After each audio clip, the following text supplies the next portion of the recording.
Olá, jovem, desejo que você esteja bem. Voltei para te ajudar com redação, você já sabe. Hoje nós vamos falar sobre a estrutura sintática. O que é estrutura sintática? O que é estrutura? O que é sintaxe? Não sabe do que eu tô falando? Cola com o prof que você vai se dar bem. Eu sou o professor Anderson Lopes, esse é o Redação Pública, a redação para você que tá tentando melhorar em redação, mas não entendeu ainda a estrutura, não entendeu ainda que tem algumas exigências aí. Pô, cara, de novo, cara! E eu tô aqui para te ajudar, então calma, cola com o prof. E, antes de tudo, você já sabe, vou te convidar a se inscrever. Por quê? Porque quando você se inscreve, o YouTube entende que mais gente vai ser ajudada, beleza? Olha só, indo direto ao ponto, a estrutura sintática é o objeto aí de avaliação da competência 1. Tem duas partes a competência 1 aí no ponto de vista da correção, já falei isso num outro vídeo. Hoje nós vamos olhar para uma dessas partes, que é a estrutura sintática, já que os desvios eu quero abordar em diversos outros vídeos aqui. Pronto, esse aspecto aí faz parte das regras da língua portuguesa. Por quê? Principalmente quando a gente fala sobre respeito à sintaxe. Uma estrutura sintática convencional, ela pressupõe o quê? A existência de determinados elementos oracionais que se organizam na frase e garantem a fluidez da leitura. Traduzindo, uma boa estrutura sintática, ela traz palavras aí e traz orações, frases que estão organizadas em torno de verbos, e esses elementos todos, eles garantem o quê? Uma coisa mais fluida, um fluxo na leitura, não é quebrado. Você entendeu, velho? E essa apresentação objetiva das ideias aí do participante, organizadas em períodos, acabam dando uma boa nota no ponto de vista da estrutura sintática, obviamente quando estão bem estruturados e também completos. Os textos que têm falha relacionados à estrutura sintática, geralmente eles apresentam períodos truncados e também justaposição de palavras, ausência de alguns termos ou até excesso de palavras, que a gente aí vê como elementos sintáticos também. Pode haver também ainda uma presença de um ponto final separando duas orações que deveriam constituir um mesmo período. É isso que nós chamamos de truncamento, quando existe um ponto separando orações que deveriam estar dentro do mesmo período. Ou quando a gente usa uma vírgula no lugar de um ponto final, que deveria indicar o fim da frase, o fim do período. Aí você, quando usa essa vírgula, você está juntando em um mesmo período orações que deveriam estar separadas por um ponto, aí você está cometendo a justaposição. O que interfere na qualidade da estrutura sintática? O truncamento e a justaposição. Porque quebra, por isso é o nome truncamento, quebra a fluidez e o outro é a justaposição, ou seja, junta muito coisas que deveriam estar separadas, isso do ponto de vista da semântica, da ideia, da informação completa. A frequência com que essas falhas ocorrem no texto e o quanto elas prejudicam sua compreensão como um todo, vamos dizer assim, é o que ajuda a definir o nível em que a redação deve ser avaliada. A estrutura sintática ela deve ser observada para a avaliação correta do texto. Se ele não possui uma sintaxe estruturada, ele é avaliado pelo nível 0. O que é sintaxe estruturada? A ordem das palavras está lógica, está dentro do padrão, sujeito, verbo, complemento, ou mesmo que haja ainda uma inversão, um deslocamento, desse sujeito, verbo ou complemento, isso não quebra a informação. Então, por conter uma estrutura sintática inexistente, apresentando ou não desvios, você acaba ficando no nível 0. Erro feio, erro rude. Agora, se ele possui uma estrutura sintática deficitária, ou seja, com muitos desvios, o texto deve ser avaliado como nível 1. Então, nível 0 é 0 ponto. Nível 1 são 40 pontos. Agora, no que diz respeito aos níveis 2, 3, 4, 5, a gente não pode esquecer que um texto avaliado em um desses níveis, ele pode não apresentar o descritor exato da grade específica. Nesse caso, ao apresentar característica de dois níveis diferentes, a gente acaba sempre avaliando pelo nível inferior. Tá brincando comigo, pegadinho? Na prática, o que eu tô dizendo é o seguinte: Se o texto apresenta elementos que colocam ele no nível 3 e no nível 2, a gente acaba avaliando pelo nível 2. Dessa forma, não é suficiente apenas observar a estrutura sintática para atribuir os níveis da competência 1. Caso um texto apresente uma estrutura sintática excelente, isso não garante que ele seja avaliado no nível 5, pois se o texto apresentar mais de 2 desvios, ele deve ser avaliado como nível 4. Lembra que eu falei também na matriz de referência da competência 1? Ela permite 2 desvios e um erro de estrutura sintática, só que se tiver mais do que isso, você não consegue alcançar ali o nível 5. E aí você deve estar se perguntando, o que caracteriza, né? O que é uma estrutura sintática deficitária, regular, boa, excelente? Primeiramente, a estrutura sintática deficitária, ela é muito fácil de se identificar quando as diversas falhas de estrutura sintática, né, elas interferem na fluidez da leitura do texto. É isso que você tem que pegar. A fluidez da leitura do seu texto, coisa que casa lá com a competência 4 também. Nossa. Então são textos que apresentam leitura truncada, ao longo deles a gente acaba interrompendo a leitura, em certa altura a gente tem que retomar de um ponto anterior, porque as ideias passaram e não fez certo sentido, tá entendendo? E isso geralmente acontece por conta de uma pontuação meio prejudicada aí. Perceba, a gente não tá falando de um texto que é escrito com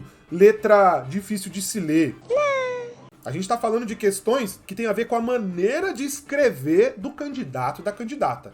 Tem muitas orações justapostas, ou muitos truncamentos, ou tem hora que era para quebrar, era para parar e dar outra ideia, ou tem hora que era para fazer o contrário, continuar na mesma ideia e foi quebrado. Mas calma também, porque a gente não pode acabar avaliando como estrutura sintática deficitária quando a fluidez da leitura está prejudicada apenas em momentos pontuais, tá? Isso é só quando acontece na maior parte do texto, e isso só acontece com quem não está praticando redação. Então eu te convido, obviamente, ao quê?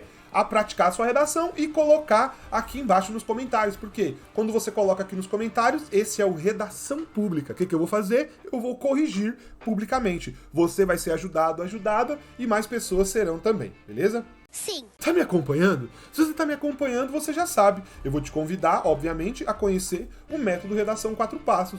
Que demais! Um método onde eu ensino em 4 passos você a aprender a fazer a sua redação a partir do ponto de vista de quem corrige. Tem vários depoimentos aqui de pessoas que passaram nos seus processos seletivos. É um método dinâmico, tem mais de 60 aulas, tem podcast, tem material de apoio, tem e-book, tem roteiro de escrita, e tudo isso por esse preço simbólico que você está vendo aqui na tela, tá bom? Então eu te convido, o link está aqui na descrição, porque a ideia aqui é te ajudar com redação.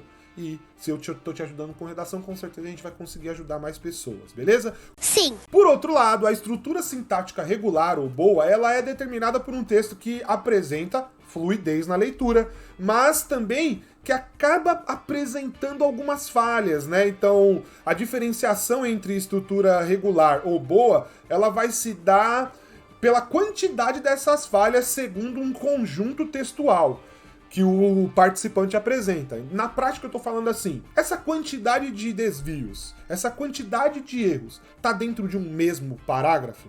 Ou está ao longo dos 4 parágrafos? Tem uma diferença, e isso que vai determinar se é regular ou boa. Uma coisa é você ter 4 erros ao longo de todo um texto. Outra coisa é você ter 4 erros dentro de um mesmo parágrafo e não ter mais nenhum erro ao longo do texto. Entre regular e boa tem uma diferença aí. Então aqui a gente tem uma diretriz importante. Você que vai fazer redação precisa saber que vai ser corrigido por esse ponto de vista. Os textos que apresentam predominância de parágrafos formados por um único período deverão ser avaliados nos textos ali como estrutura regular e não tem mais escapatória, é nível 3. Na prática é parágrafo que está só com um período. Eu corrijo várias redações dos meus alunos, falo diariamente nas minhas aulas e alunos entregam parágrafos inteiros em um período só.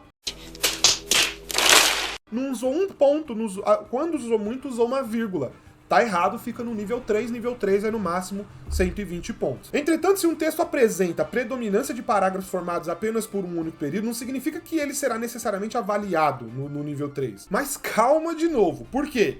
Um texto que apresenta predominância de parágrafos formados por um único período, ele não necessariamente vai estar avaliado no nível 3. Ué?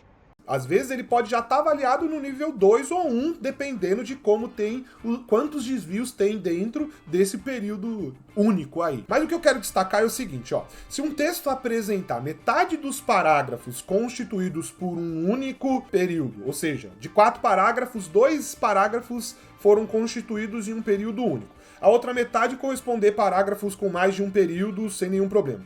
E a estrutura sintática do texto ser avaliada como boa ou até mesmo excelente, pode acontecer dele estar no nível 4 ou 5, entendeu? Então, não é uma proibição. O alerta aqui é o seguinte, você não está proibido de escrever um parágrafo inteiro num período só, ou seja, 4, 5, 6, 7 linhas num período só. Você não está proibido disso. Só que isso exige mais de você uma divisão via as vírgulas, via travessão, alguma coisa desse tipo, 2 pontos. Por quê? Porque é muito difícil você escrever 5, 6 linhas sem cometer justaposição, porque você precisa dar informações diferentes, então toma cuidado, tá certo? Então, existem períodos longos com 4, 5 linhas, sim, mas eles estão muito bem divididos pela pontuação, no caso aí, vírgulas, travessões e 2 pontos. Uma outra questão importante aí que a gente precisa falar é quanto à excelência da estrutura sintática que é esperada no nível 5. Uma estrutura sintática excelente, ela admite uma única falha. O que é isso? Ela é caracterizada por um texto com certa complexidade na construção dos períodos, né? Então tem orações intercaladas, tem subordinações, ou seja, tem a relação necessária de dependência entre uma oração e outra, e até mesmo algumas inversões. Inversões essas que acabam revelando o quê? Um bom domínio da escrita no que tange a organização no interior dos períodos. Dentro dos períodos, você está usando bem aí as orações, está intercalando, está invertendo bem, havendo uma necessidade e, claro, também um estilo, e isso vem do domínio, da prática, por isso que você tem que praticar aí desse lado,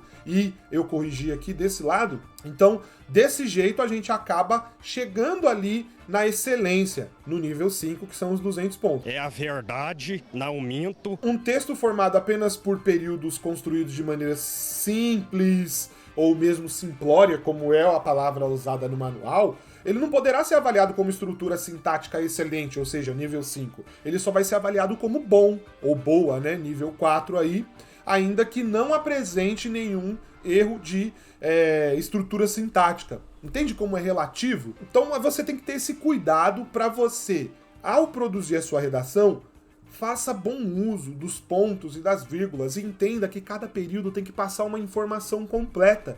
Cada período passando uma informação completa e usando elementos conectivos que a gente vê lá na competência 4, você vai estar garantindo a fluidez do seu texto, vai estar se aproximando de uma estrutura sintática excelente. Bem louco! Com isso, eu vou te convidar também para o seguinte. Algumas semanas atrás, eu criei um vídeo aqui para a gente poder falar sobre a matriz de referência da competência 1. E aqui agora a gente está falando sobre a estrutura sintática, que é um dos eixos dessa competência. Então, deixando aqui esse vídeo sobre a matriz de referência e, obviamente, como a matriz de referência da competência 1, ela se casa aí, né, com a matriz de referência da competência 4, eu vou deixar aqui então também para você um vídeo que eu fiz sobre a matriz de referência da competência 4. Então, meio que esse vídeo de hoje com esses outros vídeos se casam aí, né? Eles se combinam para você entender melhor e conseguir alcançar os 200 pontos na competência 1 e na competência 4. E com isso eu faço o quê? Eu agradeço pela sua atenção